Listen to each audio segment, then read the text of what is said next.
Hello, everyone, and welcome to the Faith and Finance Forum, hosted by the Catholic Finance Association and sponsored by Aquinas Wealth Advisors. We have a great guest today. We have Rich Loesing. Am I saying that right, Rich? You got it, John. Okay, Rich Loesing. He's at the Napa Institute. Rich, correct me if I'm wrong. You're the Development Director, Chief Fundraising Officer at Napa Institute, right? That's right, Director of Mission Advancement. So I'm the money guy. Wow, what an honor to be with you today, Rich. Let's start with a prayer, shall we? Father, Cool. Son, Holy Ghost, amen. Hail Mary, full of grace, the Lord is with thee. Blessed art thou amongst women, and blessed is the fruit of thy womb, Jesus. Holy Holy Mary, Mary, Mother of Mother of God, God, pray for pray us for us, sinners now and now at at the the hour hour of of our our death. death. Amen. Our Lady of Guadalupe, patroness of the Americas, pray Pray for for us. us. Father, Son, Holy Ghost, amen. What a joy to be with Rich Losing right before a big week for the Knapp Institute here in New York City. I can't believe it's already upon us. Been hearing about this all year. We have what at least used to be called the Faith and Entrepreneurship Conference or something to that effect, I think, Rich. But give me the exact title of your event you're putting on in New York next week. Yeah, so it used to be called the Principled Thank Entrepreneurship you. Yes, Conference, which yes. is what people might know it by. But this year we've decided to change the name to Faith and Business Conference. We thought that cast a little bit of a broader net. A lot of people that maybe don't consider themselves entrepreneurs, like your white collar finance and lawyers. Um, we just thought it's a little more marketable. So we're really excited to have that conference next Wednesday, followed by our Virtuous Leadership Gala in the evening. Man, it's going to be a lot of fun. I can't wait. Let's just, talk about that in detail for a second before we dive into some other stuff. October 15th, next Tuesday is a big day at St. Patrick's Cathedral. I know we're doing the Eucharistic procession, but Rich, why don't you walk us through the all the activities that Napa Institute is hosting in New York City on Tuesday, October 15th? Yeah, that's right. So, several years ago, our co-founder Tim Bush thought it'd be a great idea to bring a Eucharistic procession associated with our Faith and Business Conference, then Principled Entrepreneurship. So it started off small, a couple hundred people, and last year we had a giant procession through Midtown Manhattan that had about 5,000 people take part in some way, shape, or form. So we're bringing it back for another round this year. Like you said, it's next Tuesday, October 15th. We're going to get started at the cathedral around 3 p.m. with Holy Hour and Confession Rosary. Um, Bishop Esplot is doing a little bit of a reflection during that time. Then we have Archbishop Coakley celebrating the Mass at 4 p.m., where Monsignor James Shea will be the homilist for that Mass. Then we're going to do the procession through Midtown around 4:45 when Mass wraps up. And then Cardinal Dolan is going to be doing the benediction. So it's a jam-packed Tuesday. Like I said, we're expecting several thousand people. And we think it's just a great witness to bring the body of our Christ, our Lord, through the streets of the greatest city in the world, and a great testament to the faith and a great way to evangelize those that either are unfamiliar with our faith or those that haven't been around in a while. So it's a beautiful event. We're really looking forward to it, and that's Tuesday, October 15th. Man, really well said, and I'm excited to be a part of it. I know a lot of our listeners and members of the Catholic Finance Association and our partner and cousin organizations are going to be there too. I recall reading coverage of this last year. It was at Wall Street Journal, Fox News Channel. It was everywhere. I mean, I want to say there was like 5,000 people that walked in this procession. Am I overstating it? Correct me if I'm wrong, Rich. No, I mean that's the rough estimate of what we Yeah. thought in terms of attendance last year. So who knows? We're already well surpassed registrants from last year. So we'll see who shows up. It's gonna be a beautiful event, and we're just excited to have so many great um, members of the clergy take part in it as well. We have women religious that will be there, and then obviously the thousands and thousands of laity that'll be joining us as well. So it's going to be an extraordinary event. Yeah, for sure. Okay, so if people want to be a part of it, what do they have to do? They have to go to the website. They can just show up. How do you want to handle that? Yeah, well, we prefer that people register just so Yeah. we know how we can stay in touch with folks, but anyone's welcome. So if they show up, it is first come, first serve in terms of seating inside the cathedral. I think we are expecting so many people. Last year they had to shut the doors because it Wow. was jam packed and the fire marshal didn't want anybody to be in danger. But so we're gonna have some outdoor seating this year, I believe, as well for those that come a little bit later. But yeah, if they could just register at napa-institute.org, it's free to take part. But yeah, if they just find themselves in Midtown Manhattan next Tuesday, well, they're going to get caught in the procession whether they like it or not. So, Wow, amazing. Hey, Rich, how do you explain just the energy behind this initiative, past and now present? I mean, you listen to the mainstream news media, you just, kind of hear what's going on in the culture. They say that enthusiasm and practice of Christianity is declining, that faithful practice of Catholicism and the other ancient religions is a thing of the past. I mean, it's all about self-actualization and materialism and secular humanism, I thought. I mean, how come you're closing the doors of St. Patrick's Cathedral because so many people are trying to get in? Well, I think precisely because of that, John, you're starting to see a renaissance in our faith a little bit. I think from a numbers perspective, it is right. There are fewer people that are going to mass weekly or praying daily or celebrating the sacraments, but the ones that are holding on and taking it seriously are taking it very seriously. And I think because of all the craziness that we see in the culture and all the nonsense going around us, it's really motivating people to be more bold in their faith and their expression of their faith. So when there's opportunities to boldly march through one of the largest and greatest cities in the world, following and worshiping and adoring the Blessed Sacrament, I think that excites people. And I think it's such a great opportunity to do that.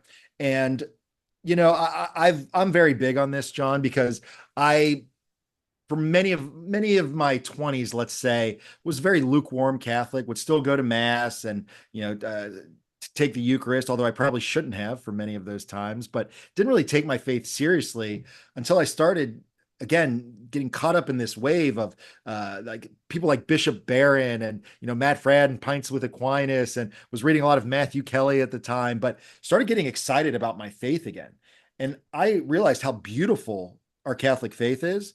And then I started, seeing a spiritual director and really taking my faith seriously. And I think I'm just one of thousands, if not hundreds of thousands or millions of stories of people like that. They rediscovered their faith and now they want to make it a very core part of their life, as it should be. And that's why you're seeing this kind of renaissance that I find to be very beautiful. And again, from a numbers perspective, yeah, we got a lot of work to do, but the people that are really driving this new movement, bringing people back to the faith and taking it very seriously, is just absolutely beautiful. And I'll tell you one more story. Prior to working at the Napa Institute, I was the vice president of advancement at the USC Catholic Center here in Los Angeles, California.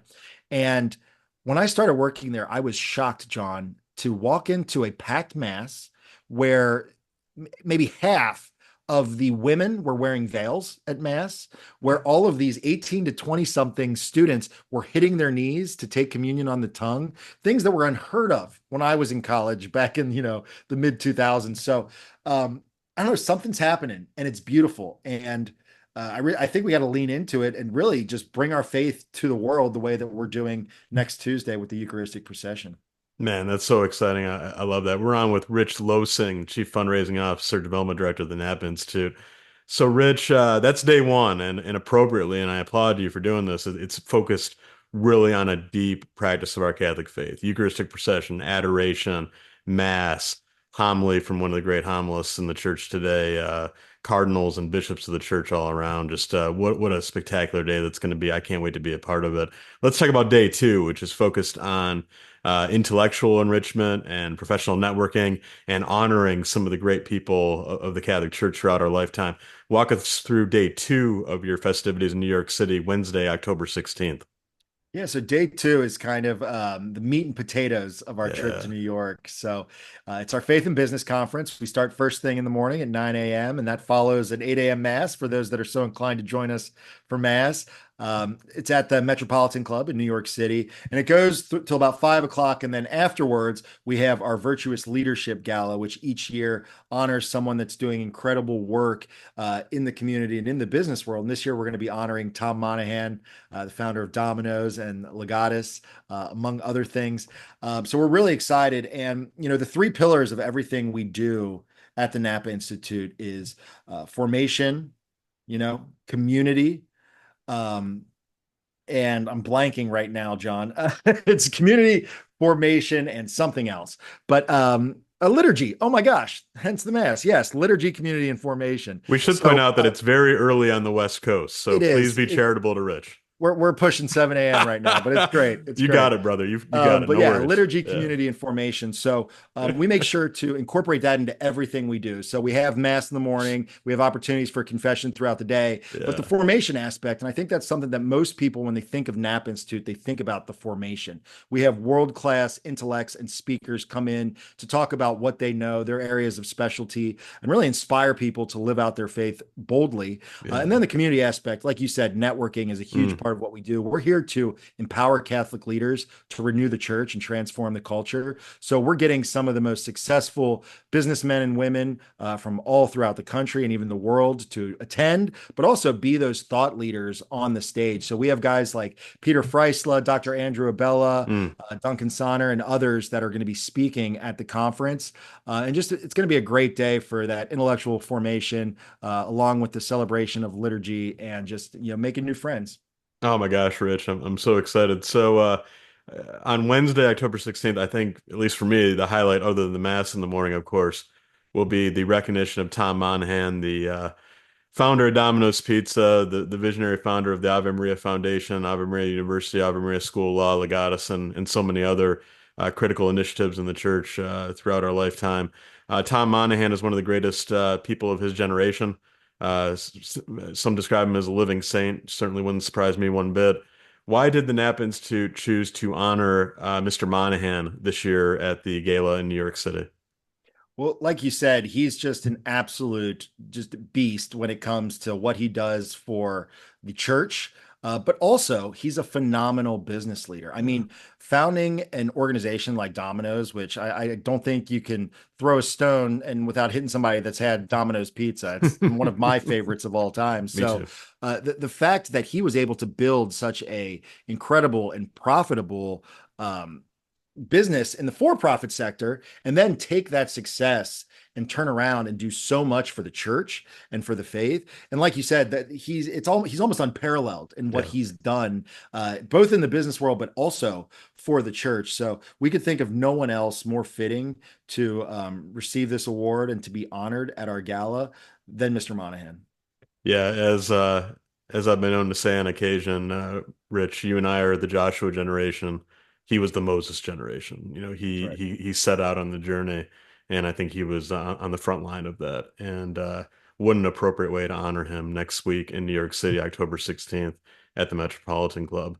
Let's walk through the curriculum before that, though, at the conference. I was delighted to see that Catholic Finance Association friend Kelly Evans is on the conference faculty. How cool is that? Dr. Andrew Abella, a good friend of the show and of the association as well. Just talk us through the highlights, some of your speakers, some of your symposia that you'll present earlier in the day. Yeah, so we're still kind of finalizing the order of operations for Wednesday, but we got a really cool, like you mentioned, Dr. Abella. Yeah, I'm sure those that are familiar with Dr. Abella, the dean of the Bush School of Business at CUA, know about his virtue wheel. yeah, It's one of the most incredible visual aids I've ever seen in terms of walking through virtue and kind of how we can implement it and how we do, whether we know it or not, or the lack of virtue in our everyday lives. So I know that's something that people are always very excited about. Another person I'm really excited about hearing is Peter Freisler. He's yeah, the CEO of Polydeck, and he's a renowned Catholic speaker from South Africa, doing great work in the evangelism space and bringing people or inspiring people to bring their faith into their workplace. And I don't want to give away too much of the content of his presentation, but he started putting that they're a company with Christian values on their business card. And having hear him speak several times in the past, he talked about when he decided to do that, the board said, "What are you doing? This is suicide. Well, you can't do this for a for-profit company that's not religiously affiliated to say you're a Christian company." He said, "We're going to do it." And the story he tells of the fruits that's born profitably, not only with employee retention and things like that, and the relationships he's been able to build because of that, the trust that people give his company because of that. So, really, just inspiring people to be more forward, be more bold in the way that they are proud of their faith, that they talk about their faith and live it. In everything they do. I think, again, going back to my own personal life, for much of my life, I thought faith is something I do on Sundays or at Bible studies. And then I kind of take that hat off and then I go to work or I go to school or I talk to my friends at the bar. Mhm. Um, but I realize that's the complete wrong way to do it. And I think guys like Peter are really saying, no, no, we need to live fully integrated lives in Yes. everything we do, whether, we're moms and dads, employees, bosses, friends. We need to make sure that our Catholic or Christian identity is at the core of everything we do, and we can't shy away from it. And again, going back to what we were speaking about earlier, I think people are starting to realize that. At least they're seeing the negative effects of not doing that, where the secular culture is just starting to absorb everything around it. So I think that's part of the reason. But guys like Peter and Dr. Andrew Abella are going to be kind of spearheading. And there's another panel that I'm really excited about in the afternoon where we're going to be talking with successful businessmen and women, but from a philanthropy perspective as well. Because I know that's a lot of there's a lot of interest in, okay, I've built a career, I've become successful, I have resources to share, but how do I go about doing that? Both functionally, practically, legally, donor advised funds, family foundations, and how do I find the organizations that are doing great work in the areas that I'm interested in, whether that's the pro life cause, evangelization, and anything in between. So, we're going to have a great panel there. I don't want to give too much away, but gentlemen like Rob Neal, I know, is going to be on the panel, Yeah. Sean Filer. So there's going to be some really interesting folks sharing their perspective about the philanthropic side of living in the business world. And hopefully we'll all be successful in certain ways where we can give our time, talents, and treasure back, but really diving into what does that look like and how can we do that in the most effective way. So that's actually a panel I'm really excited about hearing on Wednesday as well. Well, I'm sure they're all going to be fabulous. For those of us, those in the audience, they're still kind of on the fence, deciding if it's worth the investment of their time to participate. You've touched upon the curriculum, the faculty, the spiritual elements, which are all top notch. In terms of the networking, in terms of the capacity to build relationships and connect with peers, who are you going to see at the Napa Institute conference in New York City? Like, I mean, who are you going to have the opportunity to make connections with, form new friendships with? Just talk to us a little bit about the profile of the attendees. Yeah, well, one thing that I've been so impressed with at the Napa Institute, so I've only been here since last December, and the network of people that are involved in the Napa Institute and the Napa Institute events is absolutely astounding. And I think, the cross section of very successful people and leaders in their space, whether it is the nonprofit, the for-profit world, just powerful laity leaders, but also clergy as well.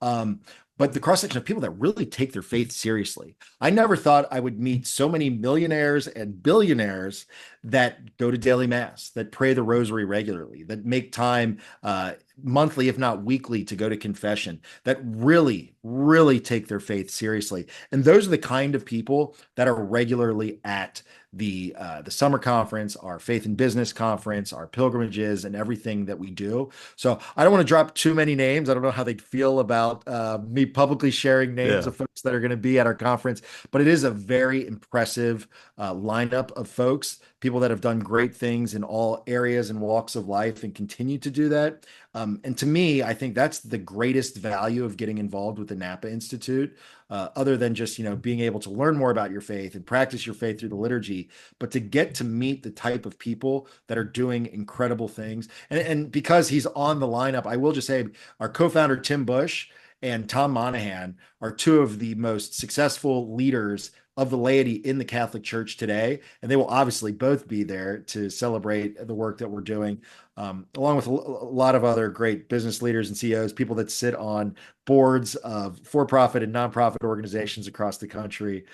So it's going to be a good one. I'm excited about several, even just the attendees. That again, I don't want to blow up their spot here on the podcast, but it's going to be some really cool people there.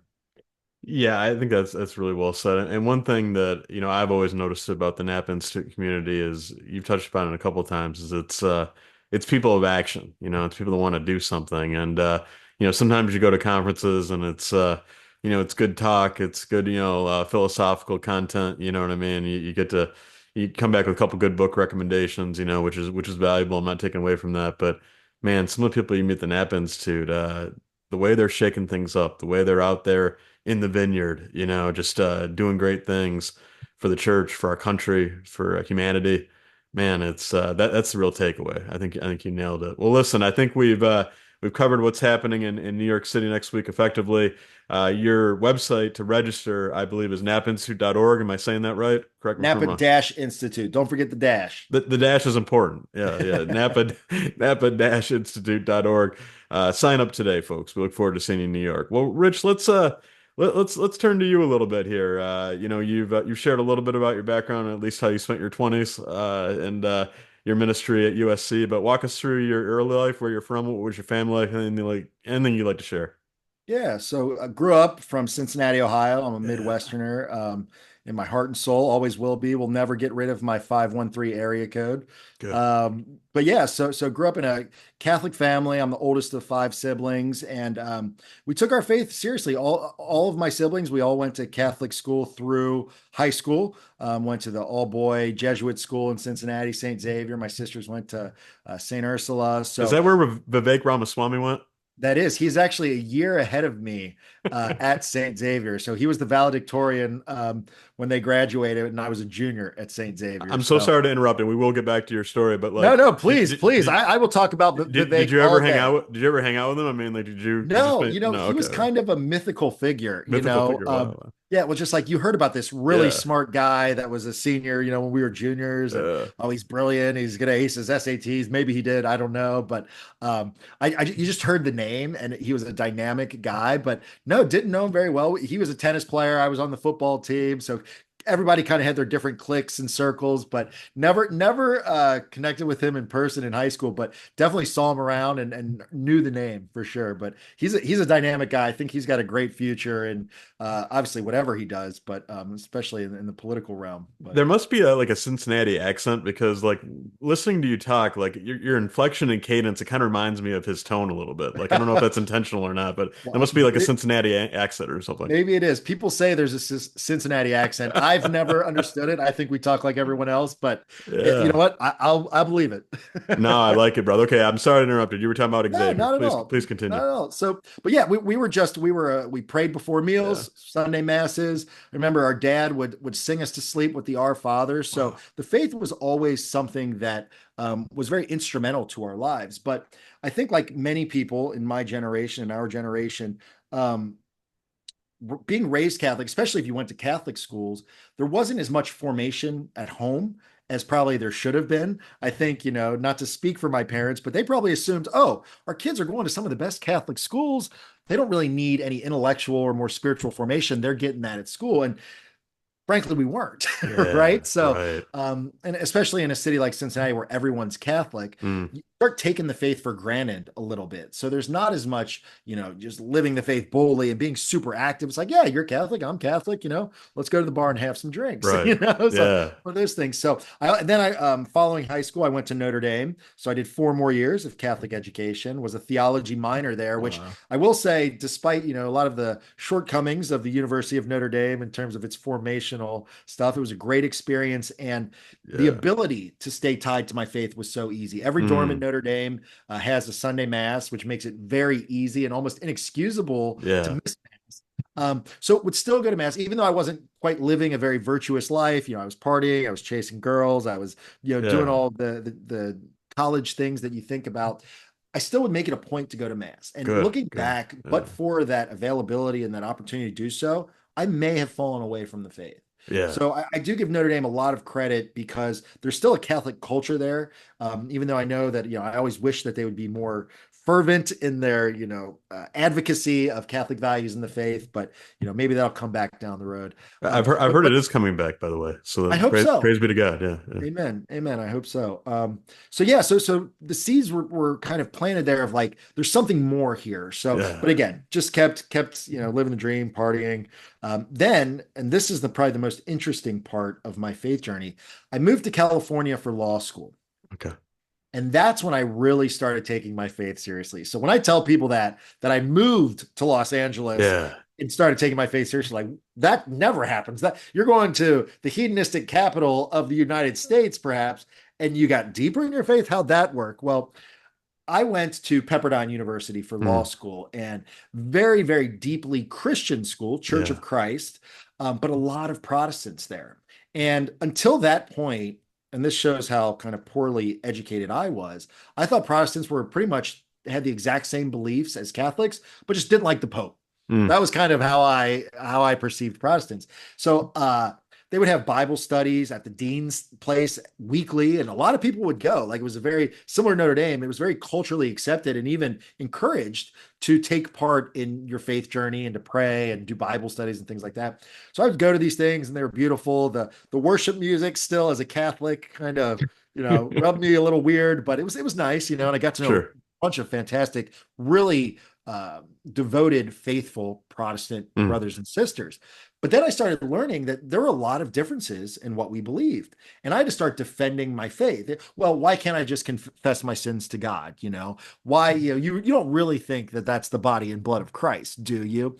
So all these kind of standard Protestant objections. And although my answers were okay, I was a theology minor, I could defend it a little bit. I was like, I should know much more about my faith than I do. And actually, one of my best friends in law school, Cliff Riley is his name. Shout out to Cliff. He's yeah. Greek Orthodox and has since converted to Catholicism, Mm, but he was very well formed growing up. And Greek Orthodox and Catholic beliefs are very, very, they're about as close as you can get without, you know, actually becoming one of the yes. dirty papists that Very they like. close. Yeah. But and he helped me kind of catechize me and got me more inspired in my faith, and that was the beginning of my journey. And once I started going down the rabbit hole of apologetics, and also just taking deep pride in the history of the Catholic Church and everything it's contributed to society, I was like, wow, this is absolutely amazing. Our faith is so beautifully integrated in terms of what we believe, how we live our life, this what we think about the pro-life issues versus the dignity of the poor and everything in between is so beautifully and fully integrated that I was a little bit angry, if I can share that with you, John. I'm like, why did no one teach me how beautiful our faith was? Why did no one explain how amazing our faith was? And there was this element of like, I'm a little bit pissed off, frankly, Yeah. and which was great because it really lit a fire under me. Mm, And it gave me the zeal of a convert almost, because even though I was raised in the Catholic tradition and did all of the sacraments as I was supposed to and went to all the Catholic schools, I didn't fully get it or fully appreciate it. And once I did, and that switch flipped, then I just started saying, "All right, I'm going to be an obnoxious Catholic now." you know, um, yeah. and that was the beginning. Is I got excited about it and started being able to defend it. But what was lagging behind was how I was living my life. Yeah. Was I actually aligning my life of virtue or lack thereof at the time with what I professed to believe? And so, it eventually came, started seeing a great spiritual director, Father Luke, who is really, I say I'm his biggest project yet, but really just explained to me and was walking me through what's your plan of life? What are you doing on a Mm, daily basis? Are you going to daily mass? Are you praying the rosary? Are you doing your spiritual reading? Are you diving into scripture? And I wasn't doing a lot of those things. So he held my feet to the fire and said, listen, if you're going to take your faith seriously, you need to live it like you say you believe it. mm, And he really called me out on a lot of the nonsense that I was having trouble letting go of and still struggle with to extents to this day. But that really started transforming my life. And since I started seeing Father Luke for spiritual directions 6 years ago, I met my wife 5 years ago. We got engaged 4 years ago. We got married 3 years ago, bought a house. We have a boy too. We had a boy 2 years ago, another one last year. And so I don't say that to like promote a prosperity gospel by any means, but mm, it was just so funny. All these things that I really deeply wanted in my heart, a family and a career that I could be really proud of and things that I just longed for. It was like God's like saying, once you start taking your faith seriously and aligning your life to what you need and what I want for you, then maybe I'll give you those things. And just by the grace of God, I was rewarded in a lot of those ways once I finally got out of my own way and just kind of started giving my life back to the Lord. So yeah, that's kind of my faith journey. And then professionally, like I said, I'm a recovering attorney. After law school, I went into the finance sector, did wealth planning and financial management for about 5 years. Got my Series 7, 66, all the Yeah, insurance licenses. I'm sure many of your listeners are familiar with that for world. sure. And then just by happenstance fell backwards into the nonprofit fundraising world. I in law school I started raising money for this organization called Movember, the Movember Foundation, which is a men's health charity. Men grow mustaches in the month of November and raise funds and awareness for prostate cancer, testicular cancer, and mental health and suicide prevention. So I thought it was a fun way to give back. Obviously, men's health is something that largely goes overlooked. Suicide rates amongst men are vastly higher than amongst women. Yeah. People aren't talking about prostate cancer, which is every bit as prevalent as breast cancer on the female side. So I just thought it was a great, and I lost both of my grandfathers. They were both very young when they passed. So it was just near and dear to me. So I thought it'd be a fun way. I'd grow a mustache once a year, raise money. And I was good at it. You know, I'm a salesman. I like to talk, as you can tell, Yeah. Yeah. listeners can tell. Um, but so they had an opportunity. They were headquartered here in the United States in Los Angeles. And I connected with them and they said, do you ever think about coming into fundraising? I said, I've never thought about that, nor am I really particularly interested in getting into the nonprofit world. But it just worked out. And that's how I got into the nonprofit sector and fundraising.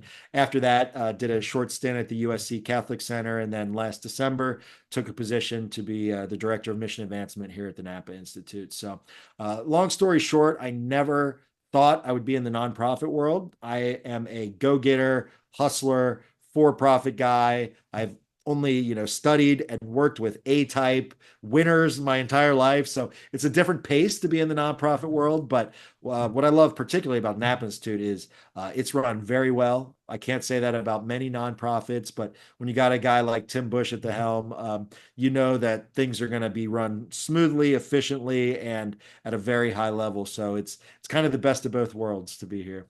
Yeah, I was gonna say, working for Tim Bush, I'm guessing that the pacing resembles the private sector, perhaps more than the nonprofit sector, but that's just Absolutely. speculation. Can't get much better than this. It seems like you're well positioned to be in this important role at the Nap Institute with your legal background and your financial services background and accomplishments in fundraising. Thank you for answering the call to serve the Nap Institute in its important mission. And you've been doing it for almost a year now. How's it going? Oh, it's going great. It's spectacular. And I'd be remiss not to mention we also have a new executive director, Mark Relina. Yeah. He's coming to us from Christendom College and has actually opened up our Washington, D.C. office. So we are bi-coastal now, fully. Wow. And he's been so great. And I think with Mark coming on in January, me coming on in December, we kind of got new leadership here at the Napa Institute. And I know Tim's really excited about what is the next chapter of Yes. the Napa Institute look like because Yes. John Meyer and his team have done such a fantastic job taking Napa to where it is today, building up our summer conference, getting the business conference off the ground, starting these pilgrimages that we do 2 or 3 times annually to different international and domestic locations. But now we're excited. How do we take all that progress and really take it to the next level to keep spreading the word of the Napa Institute and everything we do? I think a lot of people, when they hear Napa Institute, they still, if they even have heard of us, they still think summer conference. Oh yeah, you guys have that awesome Right. conference Yeah. in Napa Valley, and absolutely, that's our flagship event, and it probably will be for as long as we exist as an organization. But we do so much else, and I think really telling that story of what we do, how we reach leaders in the clergy and the laity, and how we help form them, and how we continue to focus on those pillars of liturgy, formation, and community is so crucial. And expanding our offerings as well. One new initiative that I know Tim has been very excited about is our salon dinner series, Hmm. which he hosts every few months at his home in New York City, where we bring people together of mostly Catholic, sometimes a Christian background, but that have different approaches to the faith. Some that might be deemed a little more kind of progressive, others Hmm. that are more kind of orthodox and traditional. And it's really just an opportunity to get folks together that maybe don't agree on a lot other than our faith, Hmm. to say, hey, we're humans. let's break bread, let's develop friendships. We're not here to debate theology or Mm, to start arguments, but to just to humanize the other. We realize that polarization in our society and even in our church, and maybe especially in our church, is reaching unprecedented levels. So, how do we kind of take the temperature down a little bit and really just humanize people that we maybe disagree with on important issues and just say, hey, we're people, we have families, we have goals and needs and wants and friends, and we're not, the demons on the other side of the aisle. And obviously, in election season, we're seeing that kind of ramped up to a whole different level, but within the church, really just making those friends. So it's been a pretty successful initiative so far. And even doubters that are like, I don't know about this, I don't know, I don't see, how this is going to go, they've come to a dinner and go, that was really lovely, actually. yeah, And yeah. there's people that they met there that they thought would be enemies perhaps. They're like, they weren't as bad as I thought. They were actually kind of friendly and lovely and nice. And Yeah.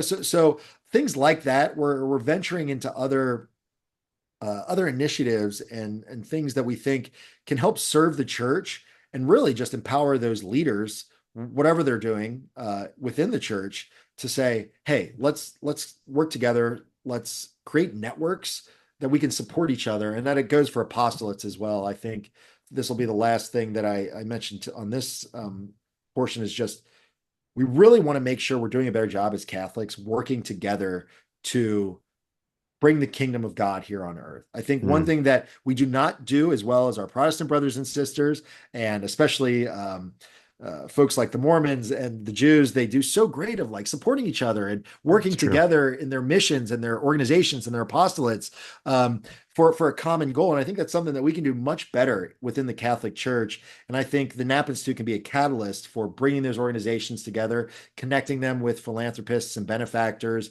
and just having an aligned vision on the most effective ways that we can serve our country, our world, and the church. Rich, I want to drill down a little bit on the salon dinners if we Oh, could, because please. I think that's a fascinating initiative, and I applaud, Mr. Bush and the team for convening those fora.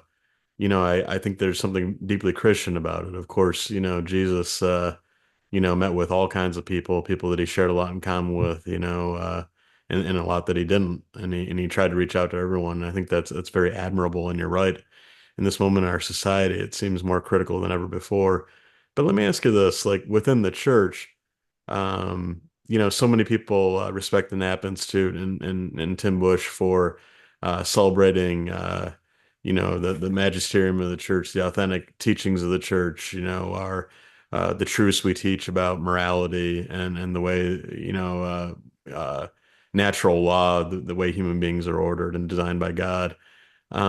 What's the Overton window, if you will? Like, I mean, how far are you willing to stretch, the spectrum of disagreement or different perspectives where you can still, convene with somebody, you can still feel like you share a lot in common.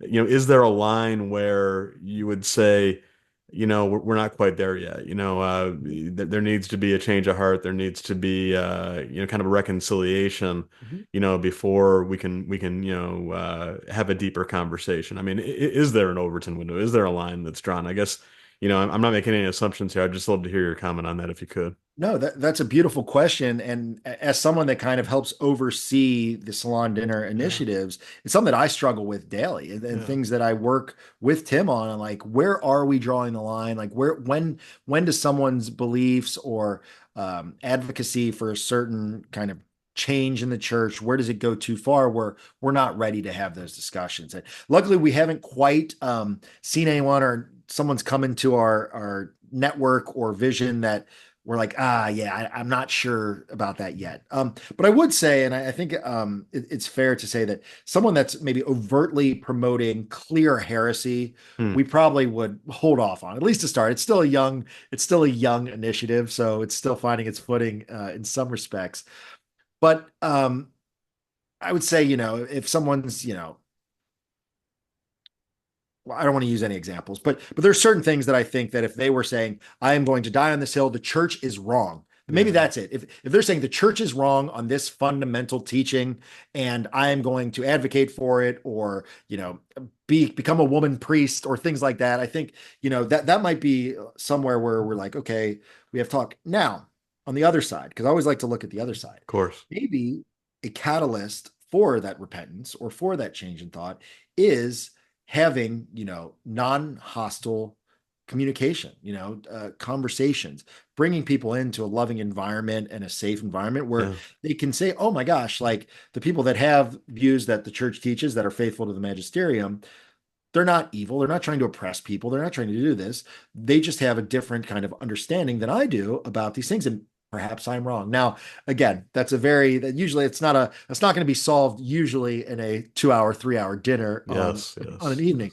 But in my own life, I've seen places where a seed planted 10 years ago Yep. can cause or come to fruition as a super important conversion experience, maybe not a year later, maybe not 3 years later, but sometimes 7, 8, 10 years later.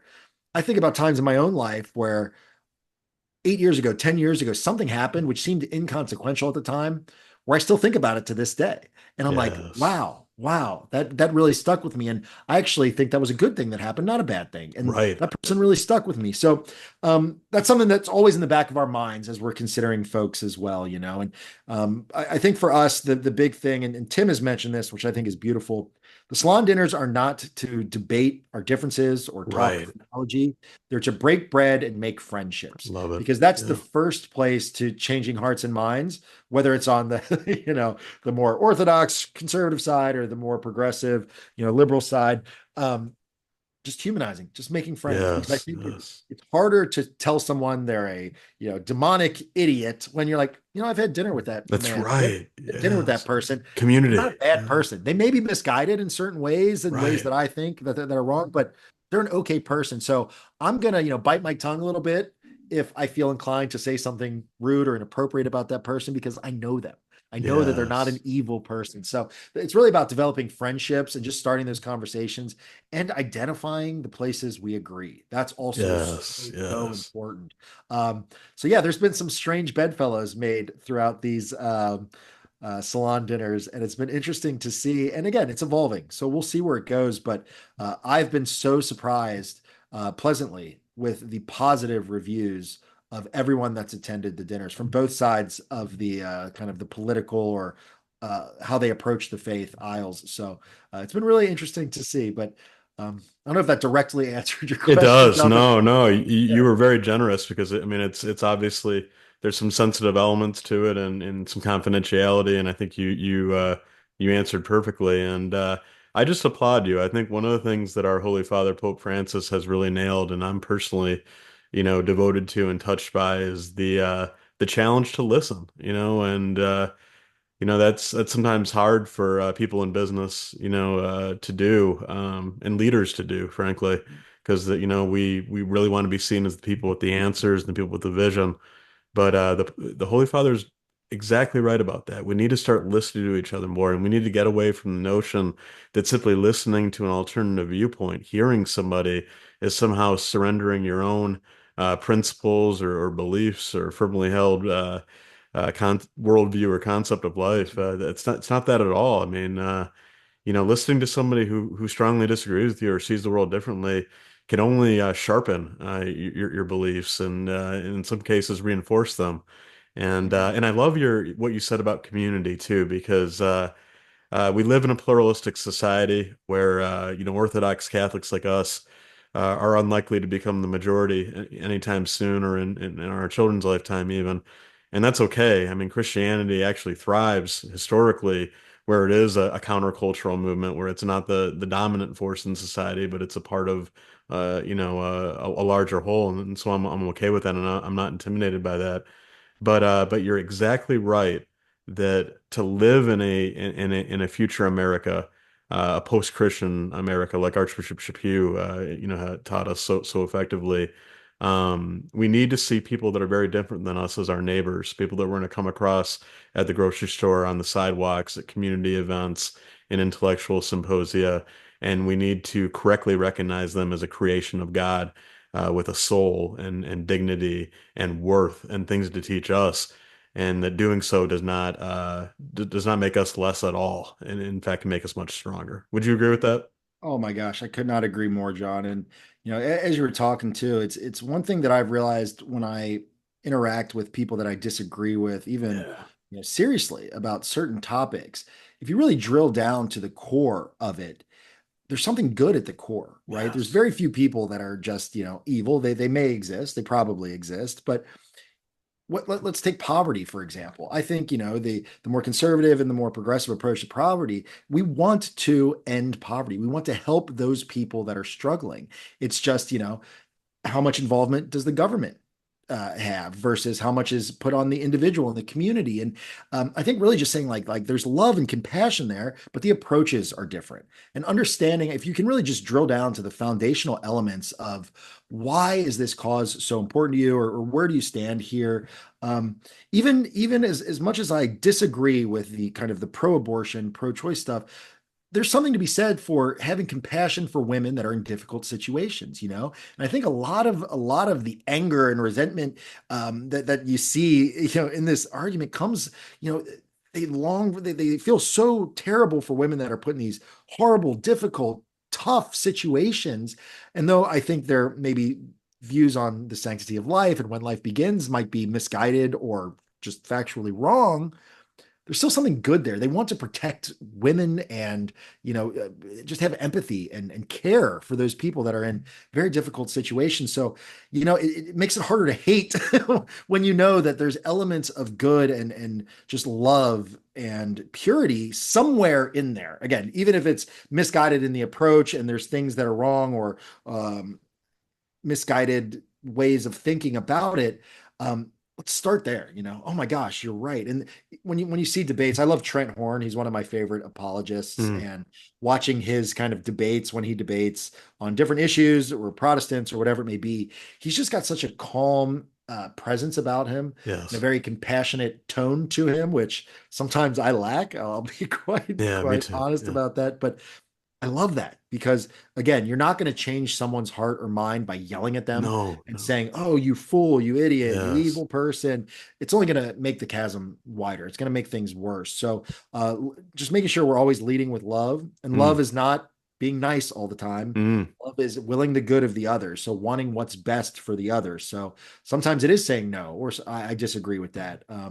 But just leading with love and making sure we're doing it in a compassionate way, and there's just so much opportunity there. But unfortunately, there's so many sources and systems and forces at work trying to divide us. It's satanic. It really is the great divider. So whether it's media, mainstream media, social media, just different ways that have become encouraged to talk about people and with people. It's mm. been sad, but that's why we need to work twice as hard as Christians and people of goodwill to start eliminating that approach. I tell you who else is a big fan of listening is your honoree next week, my old boss, Tom Monahan. That's one of the first things that he will tell you if you ask him for advice for success in business and life. He is a huge proponent of listening. And those of you that will see him in New York City next week, you'll see when he meets people, when he encounters people, be they the Cardinal Archbishop of New York or one of the students that will attend your conference or just a guy on the street, he will lead with listening. And this is a person who probably has more to say and more to teach than anyone, but he reflects the humility to recognize that everybody he meets has something to teach him. And what an incredible thing that is. And again, I'm just so pleased you're honoring him. So, Rich, let's get back to the Napa Institute a little bit. Yeah. When I look at the history of your organization over the past decade and more, I mean, you've accomplished so much, and you've built an incredible community nationally, internationally, and have made a great impact. I'm really excited about this next stage that you referenced earlier. I'm curious. Many of us are very familiar with the Napa Institute today in 2024. What do you envision? What do you see for the Napa Institute in, say, 2034? How will it be different, and what do we have to look forward to? Yeah, well, I will say, kind of our bread and butter is high-end events for Catholic leaders, right? Because we want to congregate lay leaders, leaders in the clergy and the episcopacy, and apostolates as well. So, And the best way to do that always is in-person events, right? That's Yes. why the summer conference is never going away. We see a lot of promise in the Faith and Business Conference over the next 10 years, perhaps expansion of conferences and events. We're kind of mulling the idea of an apostolate conference just for nonprofits and organizations kind of that are doing the Lord's Cool. work Yeah. to come together to strategize and network and perhaps even bring benefactors in, knowing that this is kind of what it's going on and who they can support and who's making the right moves in places. So I would say an expansion of conference opportunities, in-person events. Earlier this year, we did an event in Washington, D.C. with Cardinal Sarah, who gave a great speech, and there was a mass that he celebrated that preceded it. So I'd say even like one-off kind of events like that, which maybe aren't annual events like a conference or a pilgrimage or things of that sort, but places where people can just go and say, "Oh, this is a really interesting event and something that I want to go to." I'm not committing to going annually or anything like that, but just bringing unique experiences to people in person. That's always going to be at the heart and crux of what we do because, community is really best when it's in person. Liturgy, we tried the experiment during COVID, but it's best done in person. It's not online, right? Now, the formational aspect, that's something that we can scale. And I think that we're focused on working a little bit more on as well, because obviously there's, even just from a price and a time perspective, going to the summer conference every year is not super accessible for a lot of people. It's a financial investment, it's an investment of your time.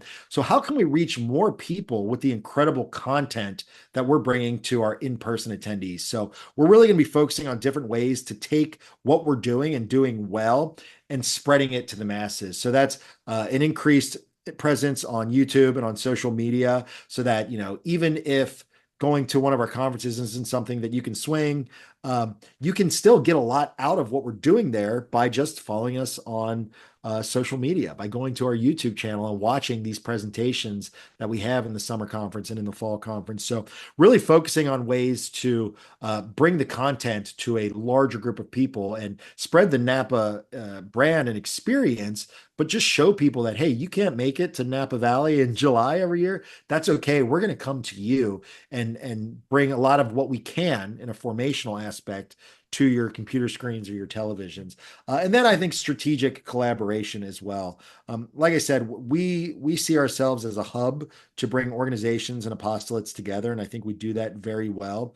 But where can we have strategic relationships with other organizations too that are speaking to a huge group of people in their particular niches? I was at the live action gala this past Saturday, and the work that they are doing in the Yes. pro-life movement is absolutely Great extraordinary. So organization. Yeah. working with Lila and her team at Live Action is just kind of one small example of things that we want to explore more. There's so much that they're doing well, that we're doing well, that if we collaborate in a very strong and strategic sense, we're getting to the place where 1 + 1 = 3, right? Where Right. Yeah. we're greater together than either of us could be on our own. So finding those kinds of relationships, I think, is really important. And again, what that looks like is TBD, but we're just so excited that we're, thinking down this path and strategically planning for the next 5, 10 years.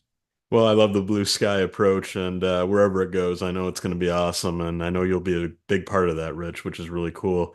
Let's wind things down a little bit by just some personal reflections from you, Rich. You're a hard-charging development professional and a leader at the Napa Institute, but you're a husband and a father. We're very interested in what the secular world might refer to as work-life balance issues here at the Faith and Finance Forum, although we just call that life, I guess. But Yeah. what do you talk to us a little bit about how you give your wife and give your children what they need while producing, great results for the Napa Institute and doing things you need to do professionally. That's right. So David Bonson was a speaker at our summer conference this Yeah, past year, and he talked about the phrase work-life balance yeah, and how he hates it. And yeah. I Me was like, too. hey, well, yeah, I was like, this is interesting. Like, why? He goes, work is a part of life. Yeah, We are yeah. co-creators with God. Everything we do is to serve and honor God.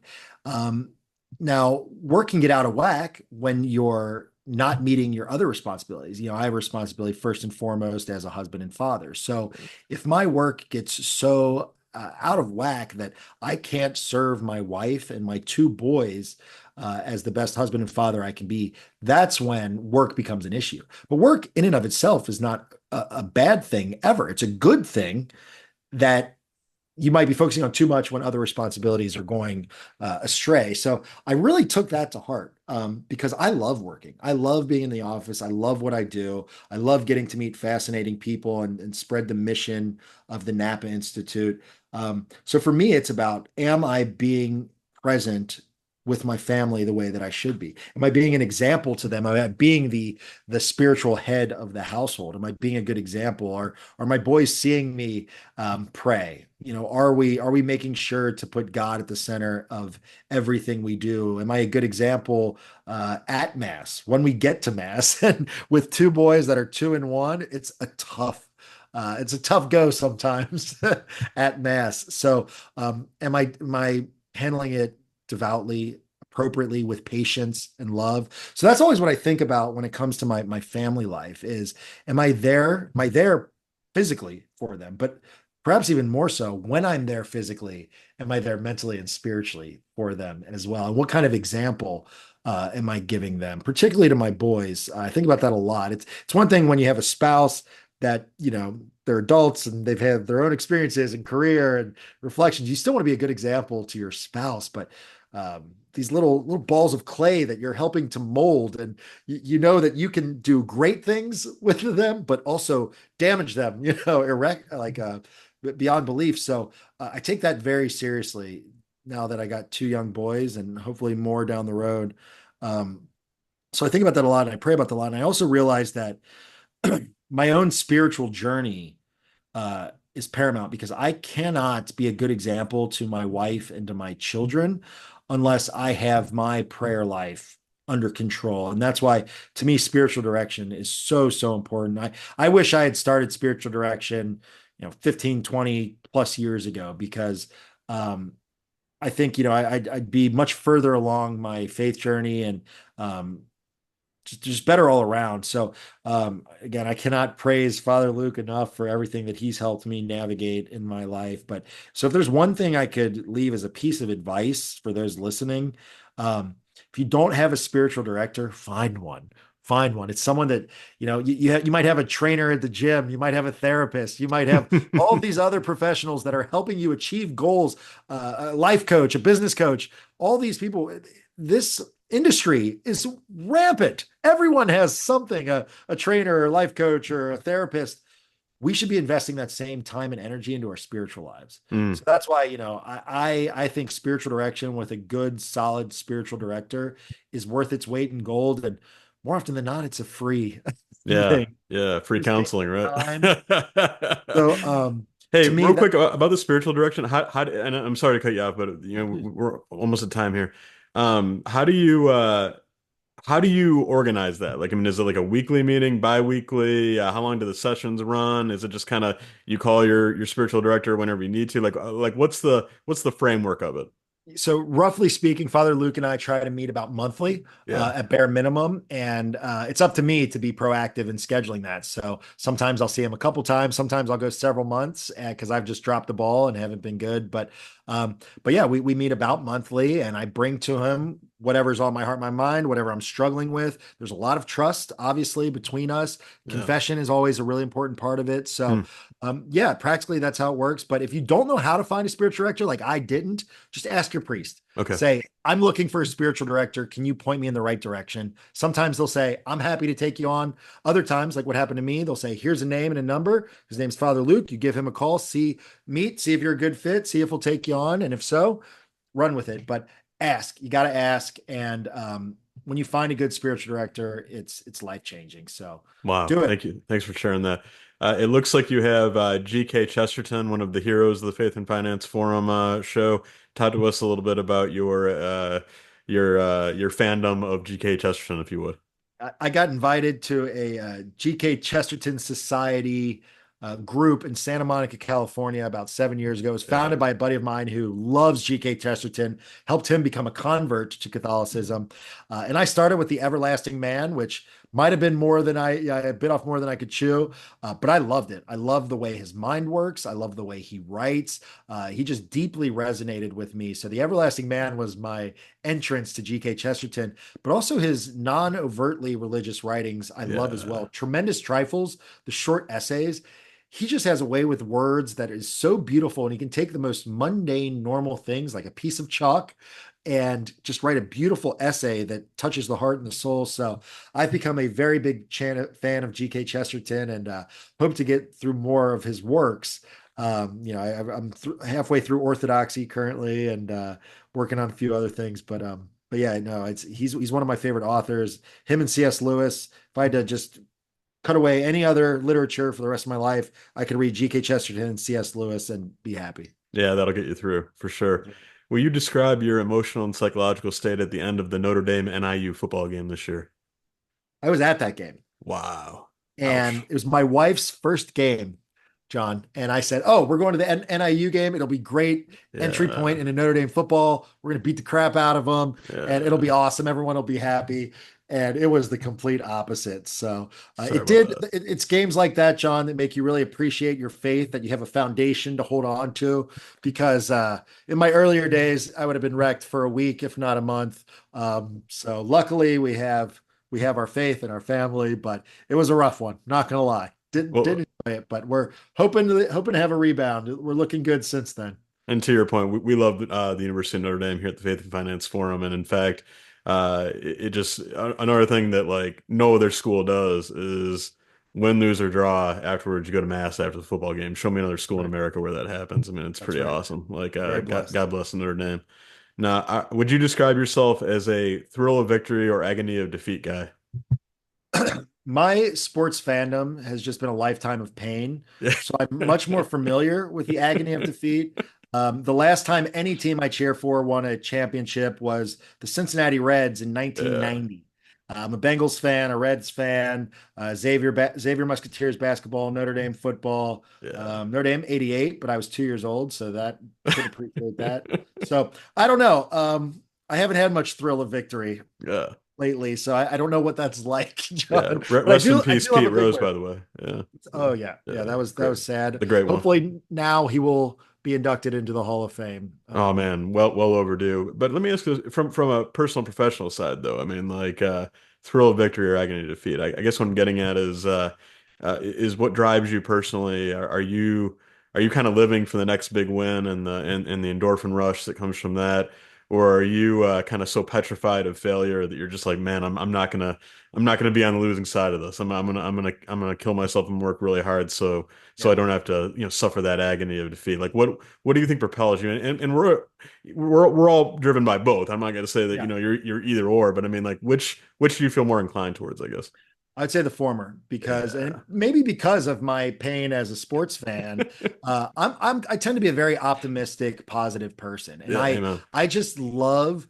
I've never hated losing. I mean, it Yeah. sucks to lose. It really does. But Yeah. I love the wins. I played a lot of sports growing up, and the wins were awesome, and the losses I could take them pretty well. Again, maybe because I had to, given all the teams I cheered for. But and yeah, it's just exciting, and God will provide. It's not always what you want it to look like.